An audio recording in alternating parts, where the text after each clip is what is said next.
வணக்கம் தோழர்களே. பாடியை தயார் பண்ணுறதுல நாள் 9. எனக்கு ஒரு சின்ன ஆசை. குளிக்கும் போகும்போது சோப் போட்டால் முதுகில் கையே எட்டக்கூடாது, அந்த அளவுக்கு பெருசாக முதுகை வளர்த்தணும்னு ஆசை. வழக்கம் போல் காலையில் எழுந்திரிச்சதுமே ப்ரெஷ் பண்ணிவிட்டு ப்ரீ ஒர்க் அவுட் மீல் சாப்பிட்டு ஜிம்முக்கு கிளம்பிட்டேன்.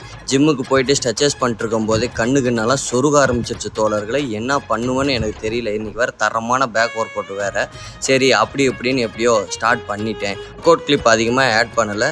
ஒர்க் அவுட் கிளிப் வேணும்னா ஒர்க் அவுட்டுன்னு கமெண்ட் பண்ணுங்கள். பர்சனல் டிஎம்க்கு தலைவனே சென்ட் பண்ணிடுறேன்னு சொல்கிறேன். அடுத்த கட்ட முயற்சியாக பைசப்புக்கு 3 வேரியன்ட்டு ட்ரைன் பண்ணிட்டேன்.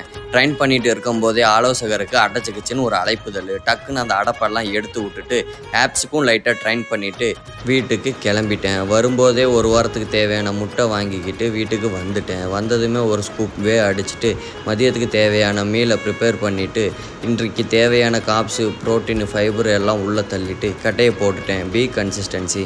இன்று போய் நாளை வரேன். Bye bye. மறக்காமல் சப்ஸ்கிரைப் ஒன்று பண்ணி விட்டு போங்க தலைவரே.